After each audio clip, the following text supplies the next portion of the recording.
and also the other two team members from Malaysia, one from Indonesia, and we are happy to share our research with you today. Without much further ado, I think maybe I can share the presentation. So how the format for this presentation gonna be is that we're gonna have it relaxed. I mean, like a not too formal session where we just want to talk about our experience doing this research, this project. And at the end of the presentation, we're gonna have like a Q&A if you have questions related to this project. And today we're gonna basically highlight some of the findings that we found when we did this research on TikTok. So let's just share the screen. Let me know if you have any problem, with viewing the screen. Can everybody see it? Okay. All right, I'll start this presentation. Again, my name is Dr. Nurianti, and this project is titled Consumption of Information Among Gen Z in Malaysia, Indonesia, and the Philippines. We are honored, to be granted with a research project funding from TechCamp 2021. TechCamp is actually a public policy program, which was initiated by the U.S. Department of State. And we are also very grateful to be able to kind of like co-organize this with UKM, with Mention UKM. So thank you for Dr. Sabaria Saleh for, assisting us with this webinar. Okay, so this is how we are going to do our discussion today on this project. I'm going to introduce you to all the team members of my group, our research assistants, and also data analysts. And after that, another team member going to present about the project, and I'll further explain a little bit about our methods findings by another team member, and we're going to conclude this with some of the key findings that we found when we did this research. Hold on. Okay, who are we? My name is, again, Dr. Nurianti. I think everyone knows this by now. This is the third time I introduced my name. I am an assistant professor of communication studies at Northern State University in South Dakota. I received my PhD in mass communication in Ohio University, and my research areas focusing on information disorder and media and democracy in Southeast Asia. And our second member, Ms. Trina Leong, she is the first Google News Lab Southeast Asia Teaching Fellow, and she a former correspondent covering politics, economy, general news, and her work have been appeared in Reuters, Al Jazeera, the Wall Street Journal, and the Straits Times. And here in our group, we also have Miss Miko. Miss Miko Angela Chama writes for Vera Files. Vera Files is a nonprofit online media organization in the Philippines, and she undertakes in-depth reporting and fact-checking for the organization, and she leads the organization Fact-Checking Public Figures Project. And Vera Files, for your information, is a verified signatory to the International Fact-Checking Network at Pointer. And another member we have is Mr. Chi Y, or Rico. Rico is the co-founder of Crowdsukan Malaysia project, a crowdsourcing platform for sports infrastructure and sustainable sports solution, and Malaysian member at the UNESCO Youth Sport Task Force with the APAC region. He is also a freelance author at SCMP, South China Morning Post, and he writes intercultural understanding and sport diplomacy issues. And because we were granted with grant, so we were able to secure additional helps from outside. We were lucky to kind of like have 3 different individuals with 3 important set of skills. So we have Miss Irma Garnicia, and Miss Irma Garnicia is also a master's degree student in Germany, and she's currently working also as a fact checker and researcher at Tirto, Indonesia. And we also have Miss Rachel Torres.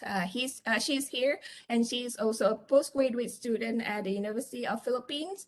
And we also have our data analyst. We were lucky to also work with Associate Professor Dr. Ika Idris, and she is a professor of public policy at Monash University in Jakarta. So that these are the people that have been working hard on this project for the past 8 months. So this project started from March this year, and we just concluded it like about a week or so, and it's pretty recent. And we are very honored and happy to share our experience with you today. Okay, so I'm gonna hand this next presentation to my teammate, Mr. Chi Y or Rico, and you can go ahead.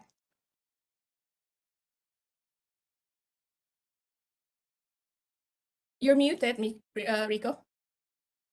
Hello, good morning on a Saturday. Good morning from Ipoh. I'm gonna present about the overview of our project. Yes, next slide. Yes. So what is this project really about? Because as we all know, TikTok is the most popular platform for Generation Z, Gen Z in short. And they are known to be very particular and expressive on social media platforms such as Instagram and TikTok, although I would say less so on Instagram nowadays, based on what I know. They cleverly use visuals to express their feelings, copy trends, post hashtag challenges, and then there are demographic that have been rarely understood in terms of their political and social beliefs because they have predominantly use TikTok, which I think millennials and above, we hardly use them as much. So I think generation gap is pretty interesting. And then looking at the video platform TikTok, we aim to look at how the TikTok influences in several key Southeast Asian markets that we have our members in, and of course Indonesia, because that's the largest and most populous country in Southeast Asia. They have seen developments recently in its political and social aspects. Yeah. So what else? We also hope to develop an understanding of Gen Z's behavior and social media use, especially during troubling times. As we all know, last 2 years have been very turbulent, socially, politically, as well. It's exacerbated by the pandemic, and we are also hoping to we also hope to curate comments on TikTok influences posts with social and current trends, which we'll further elaborate later. What goes viral so far in terms of social political issues on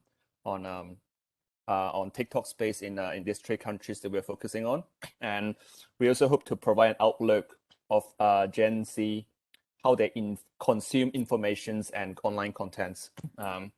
Basically, how like some of the issues that maybe we millennials and above see it on other platforms, social media, but does it necessarily mean that Gen Z sees it the same way as we do? So we're gonna find out this project hopefully. And then it's also to explore the possibility of how Gen Z may be susceptible, may be vulnerable to misinformation and possibly fake news as well, floating on TikTok, just like a lot of the older people fall victims to misinformation and fake news on other social media like Instagram, WhatsApp, Facebook, even to some degree YouTube. Like we want to find out if they are more resilient or it's also the same case for them in terms of this. Right. Next slide, please. Okay, so some background facts about the needs for this project. 69% of TikTokers or TikTok users are between 13 and to 24 years old. And as we all know, Gen Z's definition as of 2021, it's I think if I'm not mistaken, it's between 12 or 13 to 25 years old. So this is a huge population number, and I would argue that Gen Z is actually unlike millennials and above, they're actually the true digital natives because they grew up with smartphones and all that. So their understanding of technology is quite different from, let's say, me as a millennial. There's also 1 billion active monthly users on TikTok as of September 2021. So that is actually a very interesting statistics because I've seen on the internet that it has taken Instagram, it has taken Facebook a much longer time, or even like more years than TikTok to achieve 1 billion active monthly users globally. And most of its users, and one of its fastest growth market is of course in the United States, Southeast Asia. Not about India anymore because TikTok has been banned for I think, if I'm not mistaken, national security reasons in India and a few other countries as well. But India is a very big market for them, and it caused uproar in the United States election year. In 2020, if you remember, if you're familiar with that news, what happened is that a lot of these mostly Gen Z TikTokers, they use TikTok to reserve a ticket for a Trump rally in Tulsa, Oklahoma. And then they just ghosted the event because I think that was a period of time where Trump was threatening to ban TikTok from the United States. So this was some part of, I wouldn't say Gen Z revenge per se, but this was interesting for us to observe and see if it has the potential to uptake in our regions as well. And then, not to mention, it has also become the #1 downloaded apps in Indonesia, Thailand, Malaysia, and the Philippines as of the statistics released by TikTok themselves. I think this year, I'm not very sure about the statistics, but as of last year, as of November 2021, there were about 500 to 600 million users in Southeast Asia. Yeah. Excellent.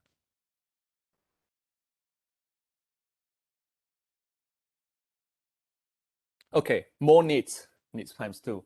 In the specific countries that we are looking at, we're looking at TikTok's influence on Gen Z and vice versa. We have seen that in Indonesia, there was quite an interesting development in which there was a very unpopular labor reform law that it has encouraged some of the female TikTok users claiming on TikTok to be mistresses of Indonesian MPs, and they're threatened to expose it if the new law isn't reversed. So this is obviously something that is very, very interesting and concerning at the same time, because it relates to the fundamentals and the health of our democracy. Like if Gen Z and if not just Gen Z, but if some of us don't like certain laws being passed, we no longer take it to the traditional channels of having town hall debates, whatever. But we just resort to social media to express our feelings, and in some cases, some of these expressions are unproven allegations until it's proven. So it is very interesting to see like how it impacts the development of democracy and even legislative processes in our countries, as we have seen from the case in Indonesia. And in our very own Malaysia, it has been used to expose school sexual harassment experiences, most notably by Ain, who we happened to interview. And then it has sparked a Make School a Safer Place movement in Malaysia, in which a lot of, I think, TikTokers, TikTok content creators, they're right on the trend to discuss this at length.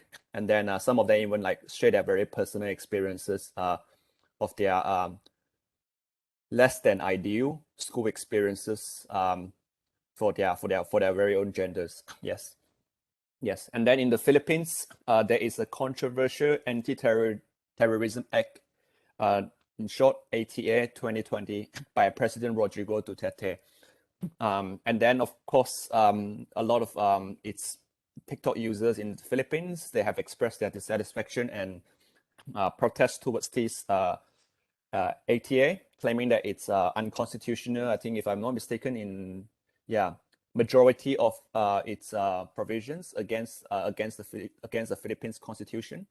And then the most popular hashtag of this movement, of this resistance movement on the Philippines social media space, and a lot of them are on TikTok as well, according to CNN Philippines, is Junk Terror Bill. They refer to it Junk Terror Bill. So it's in short, a Junk Terror Bill movement. Next. I think that would be all for my part. Yeah, I'd like to pass on to our team leader, Dr. Nurianti. Okay, thank you so much, Rico, for giving that overview on why did we decided to explore TikTok as the key platform for this project. And now I'm gonna share with you some of the methods that we use to kind of like answer our research questions to achieve our research objectives. So basically for this project, we have seven different objectives, but the research part to this project, only 4 out of the 7. So today, if you can see here, these are the list of the 4 objectives that we have. Number 1 is to explore how Gen Z in the 3 countries, Malaysia, Indonesia, and the Philippines, consume information on TikTok. And the second one is to study how TikTok users react to information shared by TikTok content creators, TikTok influencers. And number 3 is to investigate how content creators actually share information, what motivates them to share information. And number 4, of course, to explore the existence of misinformation in TikTok concerning select political and social issues. I just want to share, I just also want to stress that this project, this research part to this project is exploratory in nature, which means that we explore because we, you know, there's little that we know about TikTok at that point when we started this project. It's like early this year, so there's a lot of, you know, information that we have yet to gather, especially in the Southeast Asian context. So this research are basically you know, exploratory in nature. Okay. So we have hold on. So what we did was, because we're kind of like, you know, dive in and explore, okay, what exactly that we need to look at. So as a team, we decided to look at you know, key events, key political and social events in the 3 countries, Malaysia, Indonesia, and the Philippines, the past 2 years, and when we started the project. So based on my other research, I was looking at political protests in Myanmar and Indonesia. I noticed that a lot of Indonesian were using TikTok to kind of like share information about omnibus law. So I decided, okay, I proposed to the team, okay, let's go and look at omnibus law. We collectively agreed on this. So how we did was for omnibus law, we decided to look at trending hashtags, 5 trending hashtags related to omnibus law for starting from you know, October 1st, 2020. And we collected, you know, looking at newspapers, looking at online articles, what exactly, you know, some of the trending hashtags that have been used by content creators in Indonesia. And for Malaysia at a time, we also had issues with, you know, make school a safer place. I know that everybody in Malaysia knows this, and we were lucky to kind of like had the opportunity to speak with Ain herself when we did this research. And for Malaysia, we decided on make school a safer place, and also Kerajaan Gagal. At the time in Malaysia, we had, you know, a lot of people complaining about the second MCO, and we decided, okay, to explore that as well. So basically, how we decided on this event is based on issues of public interest. And for the Philippines, we spoke with our Philippines team members, and we got like a feedback from our team members that one of the key events that were widely discussed on social media, across social media, was the Anti-Terrorism Act 2020. So for these 3 countries, we were exploring, basically. First step was that we explored what were some of the trending hashtags related to the social and political events. So from there, we extracted like 50 videos, from each countries, and we decided to do like content analysis on the video, and what we call it, we take a look at the content, and also create framework and to look at tracking misinformation on these videos, and also comments on this video. So I'll talk more about that later on. And this is basically how we did. The first step to our research is identifying TikTok content, trending TikTok content. So basically, all this different hashtags that you can see here receive over than 1 million. It's more than 12 million views collectively at the end of our data collection period. Okay, and the second key method that we use were interview. So we decided to kind of like, okay, let's take a look at who are the people that we can interview for this research. And we are looking at TikTok videos by identifying content creators that have videos that went viral on the platform. So basically, this is the key criteria that we use. We look at what we call it influencers or content creators that have more than 10,000 followers on TikTok and with 50,000 views related to the topic. And before that, we also of course, when we interview our informants, we have to come up with interview guides so that all the questions that we try to ask our informants will be consistent across different countries. And for this research, for this project, we interviewed 17 content creators, Indonesia 5 content creators, Malaysia 5, including Ain herself, and the Philippines. So all interview that we've done, we provided consent form because some of our informants were minors. Okay. So that is two key research methods driven our objective that help us answer 3 of our 4 what we call it research questions, which is research objective. So hold on. Okay. So now this is basically how we do it. First, we scrap videos, which means that we extracted videos, like I told you, the 50 videos from each different country based on the hashtag we determine. So for Indonesia, we have Tolak Omnibus Law, Mesti Tidak Percaya, Tolak RUU Cipta Kerja, Omnibus Law, and Omnibus Law Cipta Kerja. So this, we got a good help from our RA to extract all the videos and also extract the 50 newest comments under that video, because we also want to take a look at how exactly that informants react to the video, what kind of sentiment they have towards the video and towards the government. And for Malaysia, also the same. It's the same method across 3 countries. And we also, for the 4th objective, we were looking at tracking misinformation in the video and also in the comment. We created our misinformation framework, which will be explained by one of our team members after this.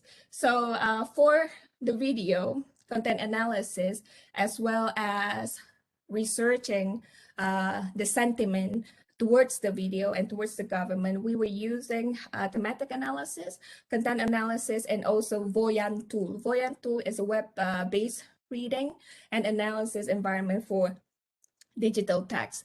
And after that, of course, we also rely heavily on the interview with our content creators to explore what exactly is their experience using TikTok and what kind of reaction that they have received, from the users, from other users, what kind of comments they receive, whether or not people agree with them, whether or not people support them. So there are some interesting findings that will be shared later on.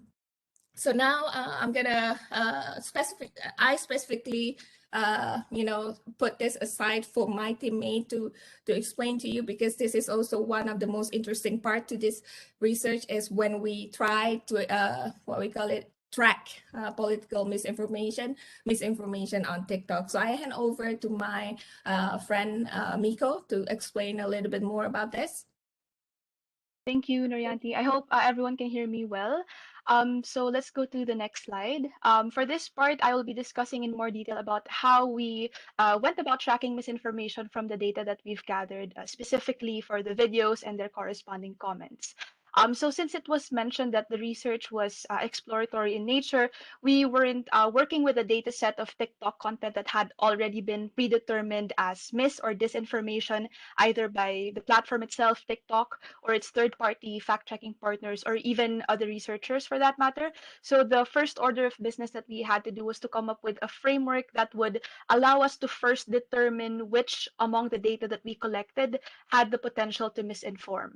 And to do this, we developed a misinformation framework that was largely based on two independent fact-checking organizations in Southeast Asia. So we took a lot of inspiration from the process of Verifiles from the Philippines, from which I am part of, and also Tirto.id from Indonesia, which is the organization of one of our research assistants as well. So both of these organizations are online media outlets that have their own fact checking initiatives and are signatories of the International Fact Checking Network at the Poynter Institute. So this means they are transparent with their sources and methodology, among other things.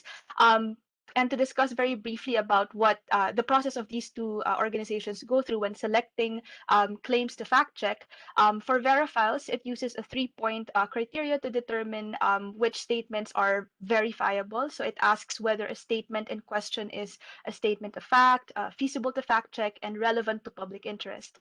Tirto.id likewise focuses on fact checking claims about issues that have a broad impact to society. And from the fact check methodology in its on its website, Tirto also takes into consideration if a claim can be debunked or corroborated by data from credible and authoritative sources. So how did we take this to develop our own framework? So we can go to the next slide. So for our research, we adopted the three-point criteria that Verifiles uses and harmonized it with the standard that Tirto.id has. So basically, what we did for our study is to manually evaluate all 150 TikTok videos. So that's 50 for each of the three countries that were selected, as well as their corresponding comments. This varied, the number of the comments that we analyzed varied across the three countries we monitored because some of the videos had less comments, others had it was able to reach the 50 cap that we set for each of those videos.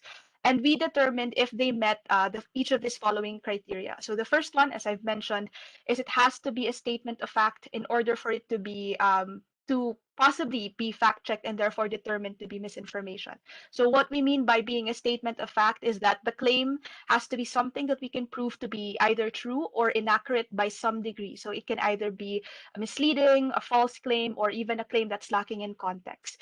Statements that are subjective in nature, such as opinions, predictions, or speculations, among others, this does not they do not meet this criteria because we cannot independently and objectively, fact check them using available sources.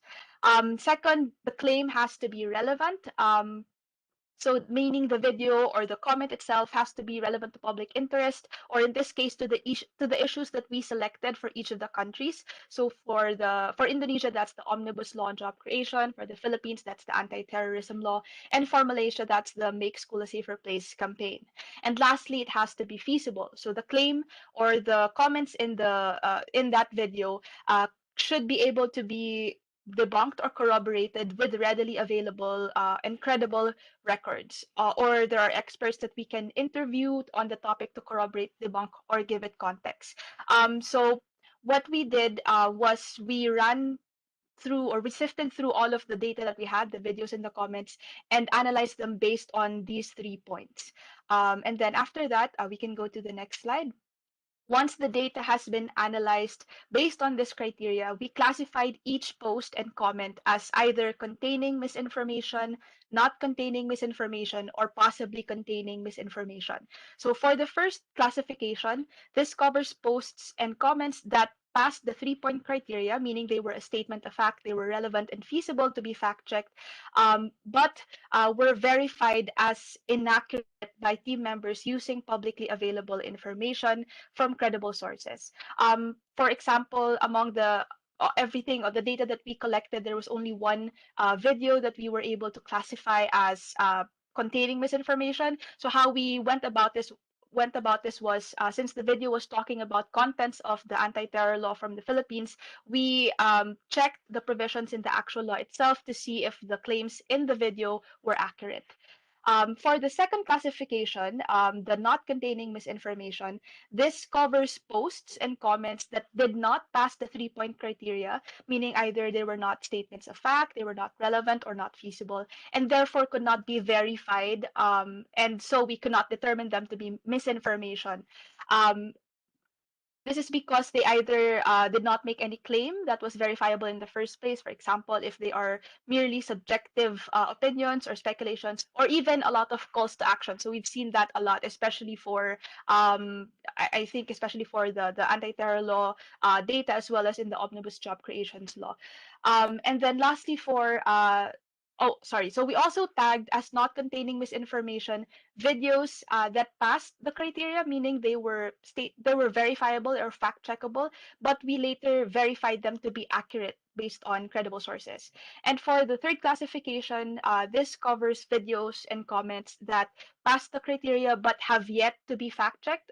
Since we have limited time to actually delve into the actual fact checking process, we added this criteria to simplify that this claim or video can be fact checked, but we have not verified their accuracy at this point in time.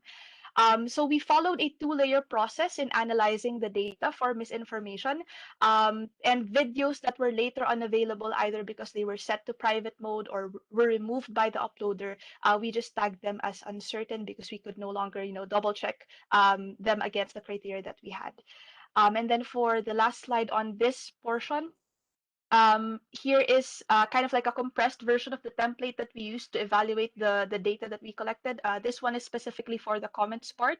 So as you will see, we have the hashtag, the corresponding video title, the description, and the link, and the comments under that particular video.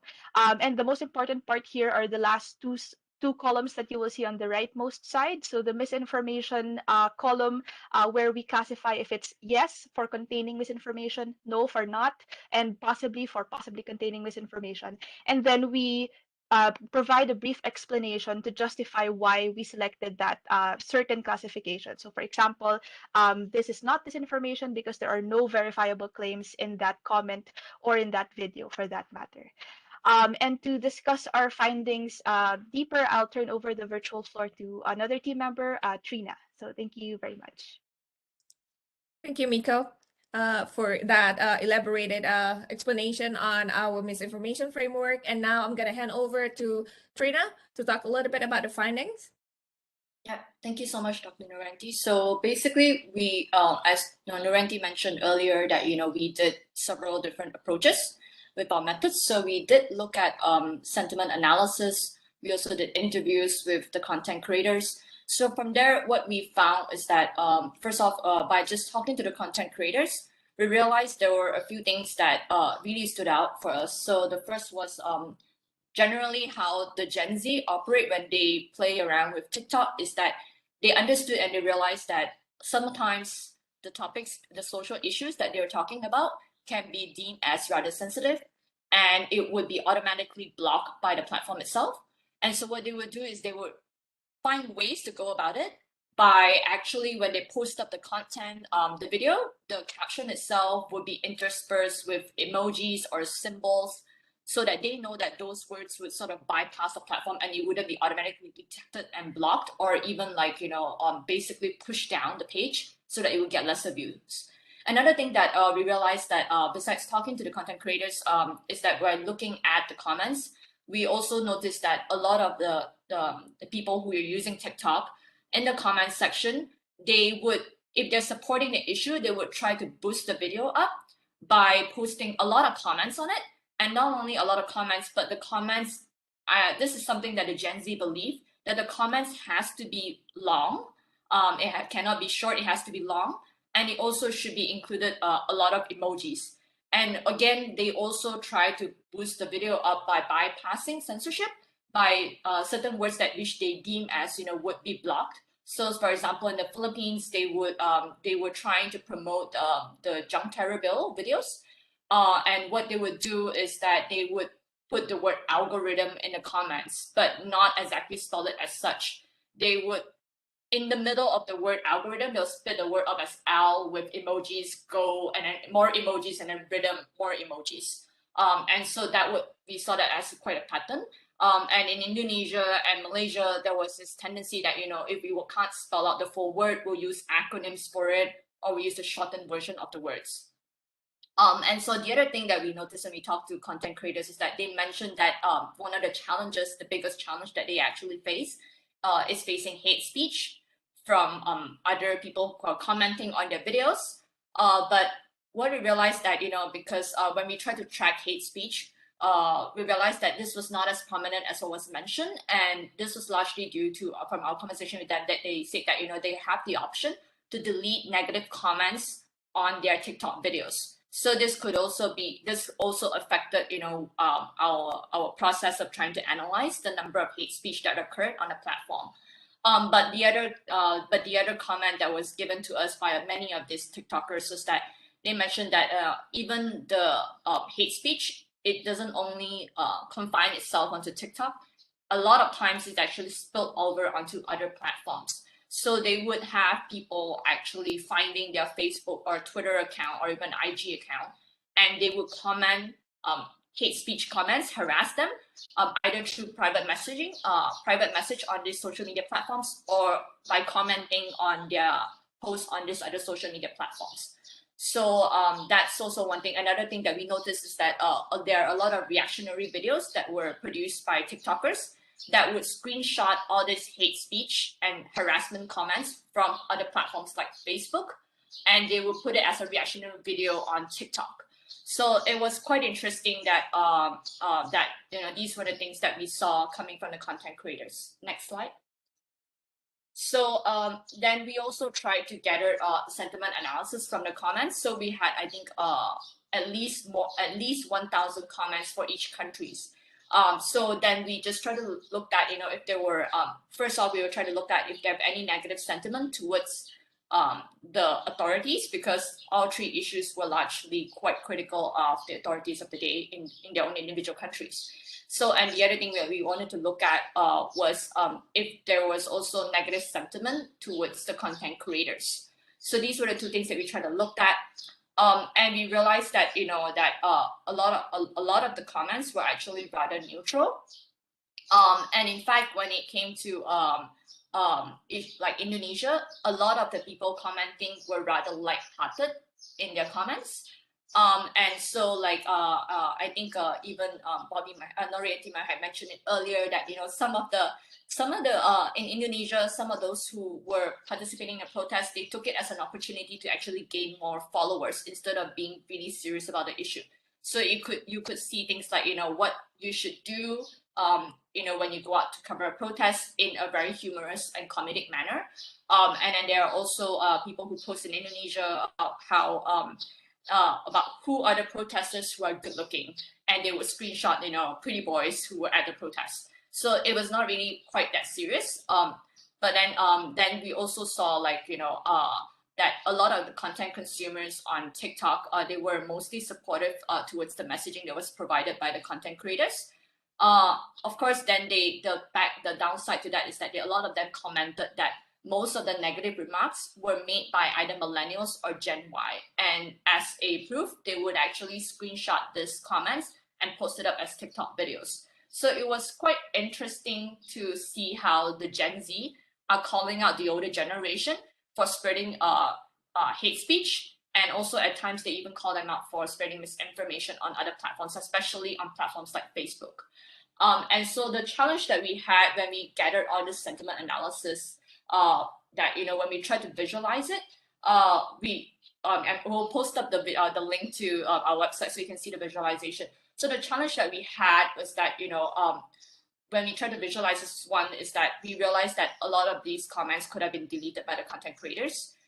So it might not be exactly the best representation of in terms of accuracy. The second thing was that we realized that, when the Gen Z, with their love of using symbols and emojis, it made it very hard for us to pick out all these different words that they're trying to express and use when it came to our sentiment analysis. So I think that's pretty much that. Next slide. Yeah. So the last thing that we wanted to look at, we found from through our interviews and also through our analysis of the video content and comments, we realized that TikTok has its both pros and cons. So in terms of pros, a lot of the content creators, actually all of the content creators that we spoke to, mentioned that out of all the platforms that they're using, TikTok is the best when it comes to trying to get content viral. So it goes viral way much more faster as opposed to what you would see on, like, say, Instagram. So it does, although they could try to replicate the content they created on TikTok onto IG Reels, but from what we found that through our conversations with them, they say that it still doesn't beat the virality, the speed of it, still doesn't beat TikTok. And they know that, by using certain words that are trending, they could try to push the video up, the content up, and then and that that it would actually go up way much more faster as opposed to other platforms. So and then as I mentioned earlier, there's also this issue whereby we realized by talking to some of the content creators, they're not actually very passionate about the social issue that they posted about, which came as kind of a surprise to us, because we were wondering, like, hey, your video went viral, you posted about it, why are you not serious about it, right? And so the reason was that they were trying to gain more followers on their account. And so when they saw an opportunity, when issues like the omnibus law were trending on TikTok, so they took that as an opportunity to just post stuff about the issue, even though they're not seriously committed or supportive or against the issue. In fact, they were quite neutral about it. And so the other thing that we mentioned was also about dealing with hate speech. So the outcome of that, by talking to these content creators, is that we realized that it does have an emotional impact on content creators, especially female content creators and those who are minors or young college students, because a lot of the hate speech or harassment that were targeted to them were basically more gender-based. And also, body shaming, talking about, laughing about their physique or the lack thereof, wearing of a headscarf, even though they're Muslim. So it is things like that. And so even though they try to brush it off, but we realized that, the female content creators were emotionally quite disturbed by the amount of harassment that they face on the platform itself. So, and the other thing was also the last thing that we try to look at is that, we did try, as Miko mentioned, we did try to look at the misinformation that were going on at platform. And we realized that, it was actually quite difficult to track because of the issue itself.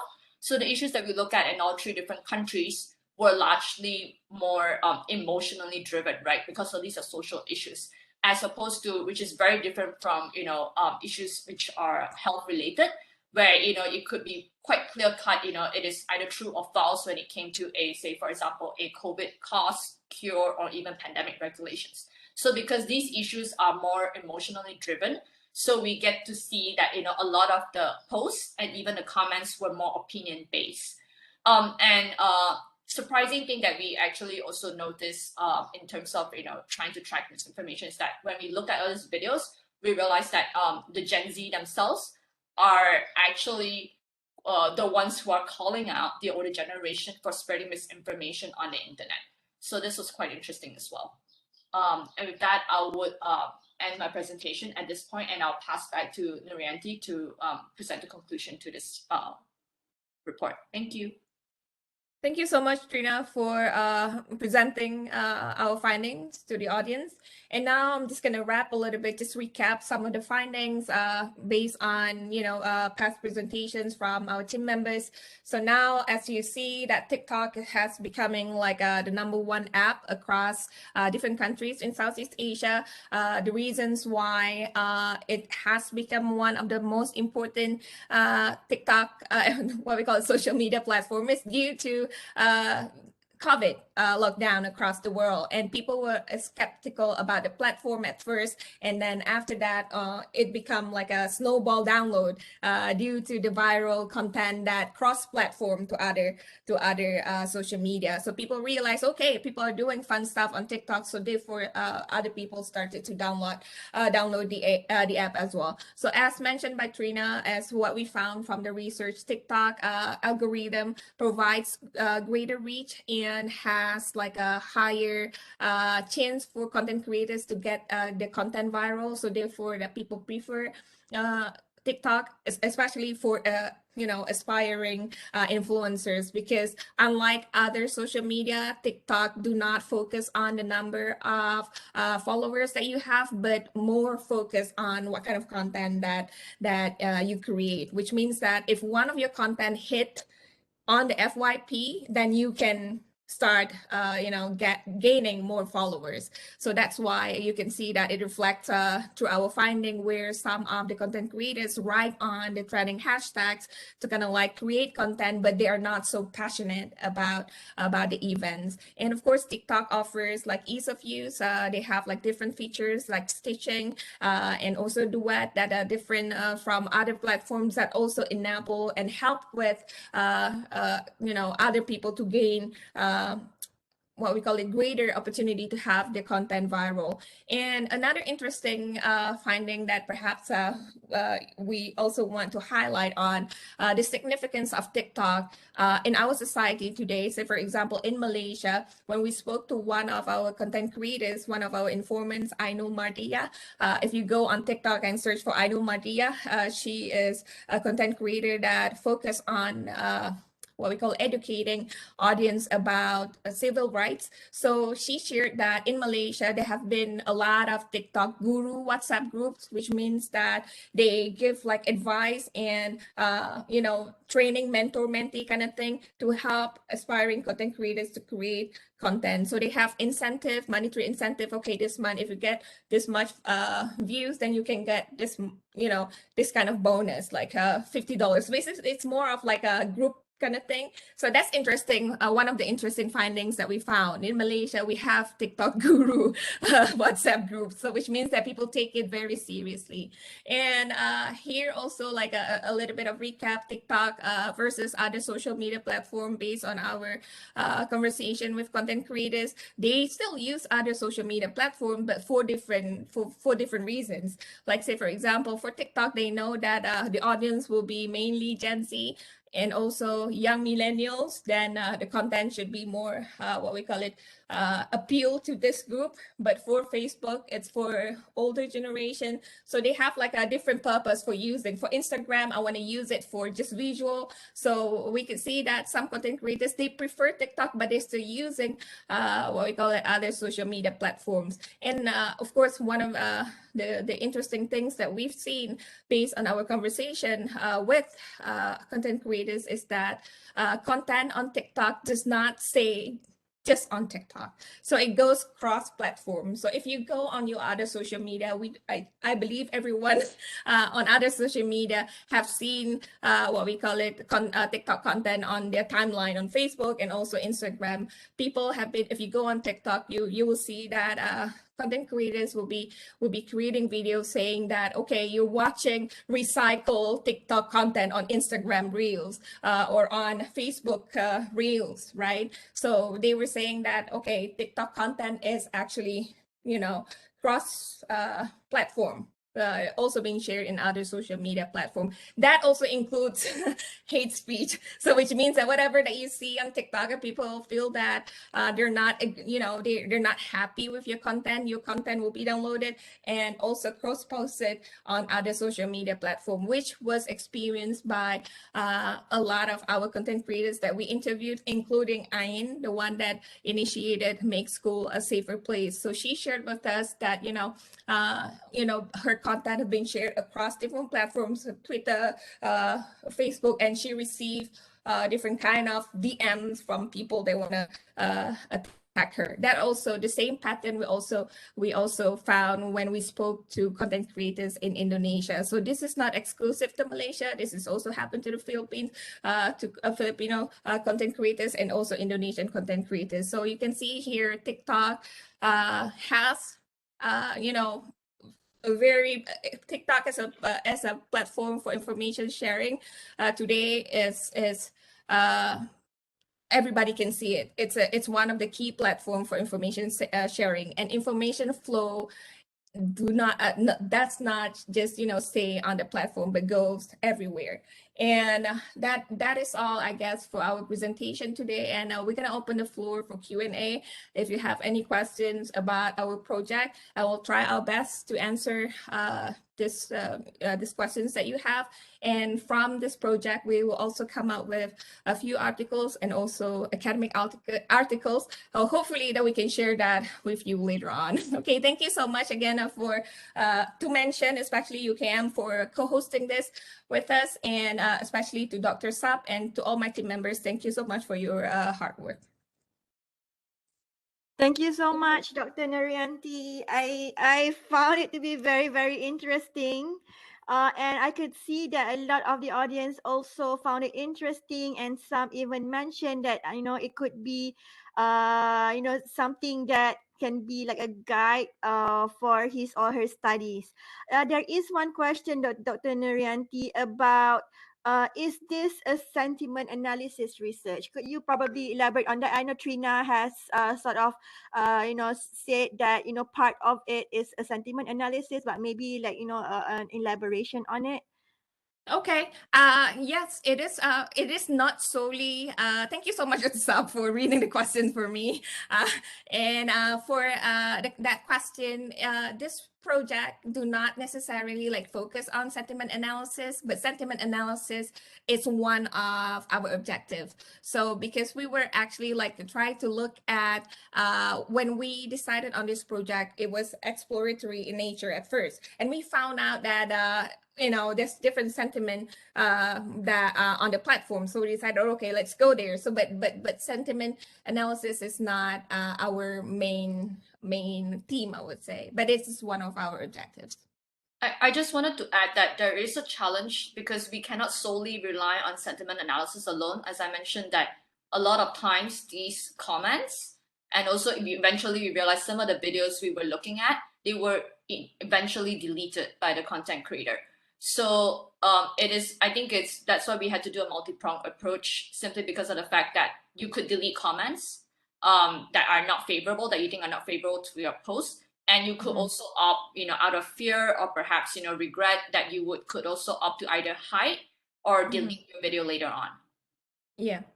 Yeah, because we also spoke to some of the content creators noted on that as well, where they kind of create a filter, gatekeeping, where they only approve comments that they feel okay to be on the comment section. So which means that if we kind of like really look at just sentiment analysis, is going to be a little bit problematic because the gatekeeping issue and also, of course, the deleting parts. Thank you. That's also another question, Dr. Narianti. Do you have data on the growing number of older audiences, Gen X, etc., who have been joining TikTok for content? We do not have like numbers on it. We do not have like a statistic, what we call it, exact statistic about the number of older generation that just recently participated on TikTok. We do not have that, but we sure want to have that statistic. That would be very helpful as well. I think that sort of data is beyond our reach and control to get, right? Because we are not the platform owners itself. Yeah, we in fact like tried to like I in fact tried to email like someone from ByteDance to get like information on TikTok, but we did not get like a response for that. I'm not so sure. Is it like because of confidentiality issue or something, or they're too busy to respond? Yeah, Rico, you were saying something. Yeah, I think globally, TikTok sees the benefit of releasing this kind of data on a global basis or for the US market. because what is important with TikTok, from my experience dealing informally with ByteDance employees, is that TikTok US is a very different entity compared to TikTok Southeast Asia, even though TikTok Southeast Asia is supposed to be headquartered in Singapore, but it's actually directly, so it's even more hard, it's even harder to find any meaningful data from within TikTok Southeast Asia space, because it's directly under ByteDance, which is headquartered in China. TikTok US is very independent. You can see that from their different focus. Like I've spoken to TikTok ByteDance from from the Chinese headquarters. They were very explicit in saying that they want to keep TikTok purely entertainment driven. They don't want to. They're not interested in promoting it as an informational space compared to TikTok US, because it's a very different market. So I think it's even harder for us to find meaningful data for TikTok Southeast Asia, because overall it doesn't benefit them to do that. If it benefits them, they would do that. They are a private company, and they have a different understanding of how they manage and handle this data. Yeah. Thank you for the answer. Yeah, so Nurzihan said it will be very interesting to see the older generation perception on TikTok on social awareness issues, which I find it interesting as well. When Dr. Nurianti said whatever is in TikTok does not stay on TikTok, and it's also on Facebook and also on Instagram. And I do see my colleagues, from Gen X, because this stuff are on Facebook. Now they go on TikTok to see more of that content. So that is also happening. Okay, there's a comment from Irma. Mostly in Southeast Asia, TikTok is mostly used by younger generations, specifically Gen Z. Yeah, it should be backed by statistics, but mostly Southeast Asia TikTokers are not even millennial, as millennial grew up with Twitter and Instagram. What's your comment on that, researchers? Like Irma actually helped us a lot with this research as well. Like she's one of our research assistants. So she's with Tirto Indonesia. She's fact checker researcher at Tirto Indonesia. So her comments here is that's the assumptions, because we could see based on our what we call it, our research on this platform, we've seen that at least for Indonesia, Malaysia, and the Philippines, they're much younger content creators compared to older ones. But they are younger millennials, but in terms of number, as shared by Rico just now, 69% are Gen Z. 69% are Gen Z, so that explains a lot. But the number, we're not so sure if it's gonna stay like that, because of the increased popularity of TikTok, and people are migrating from other platforms to TikTok now. People start to think like, okay, Facebook is a little bit boring because they see recycled videos on Facebook. Why not go to TikTok? So in terms of like the number, whether it's gonna be static, I'm not too sure. But right now, Gen Z is still leading as the main users, I guess, on platform in Southeast Asia. I have something to add to this. I think over time, what we're gonna see is a lot of millennials and or Gen Y, millennials and above. Hello, Rico. Who are interested in tapping in, or we're gonna see being more active and present there. Yeah, and overall we're gonna see them. It's already happened. Like I've seen a lot of new TikTok influencers in Malaysia. At least I'm not sure about Philippines or Indonesia. They're actually millennials and above. Someone even like I've even seen someone in the 40s being quite successful, making TikTok contents, selling educational courses, or doing e-commerce. I think this is I read a report that some 40% of Thai SMEs, they have explored the possibility of making advertisements on TikTok to reach out to Gen Z generation. Yes. To sell the services or products. So I think over time, commercially, there will be more millennials and older the generation older than millennials joining to make funny contents to reach out to new consumers. But overall, I think consumers, as in TikTokers from millennials, just using it for the pure fun and entertainment, I think I think the mentality is quite different. It might change, but I think more millennials would use it for commercial reasons, or educational reasons. Yeah, to reach out to the younger group. I think this is an area which can be researched on. I mean, if in the interest of the PhD students and the researchers here, this is something that we could think about and could do further research on. It's already 10:59. If the researchers would have any last words or any last comments about the research, yeah, please go ahead. If you have any question, I can leave my email here. You can email me. I'm not so sure if I spell okay.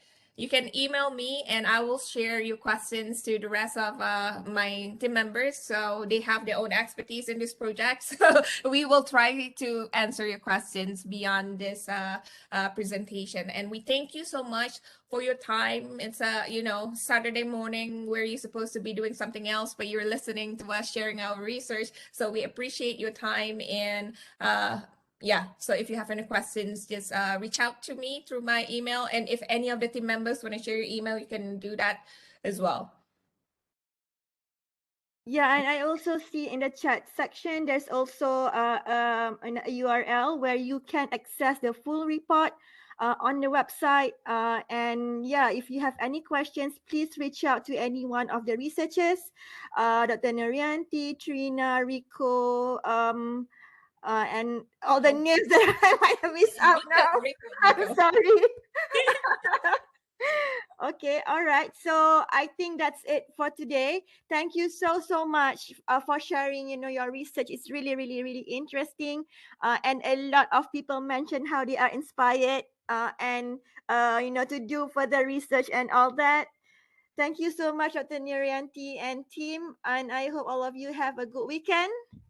Thank you so much for co-hosting this, and we appreciate your time, everybody. And with that, have a good weekend. Thank you. Thanks, so everyone. much. Thank you. you. Thank Thank you. Thank you. Have a good weekend.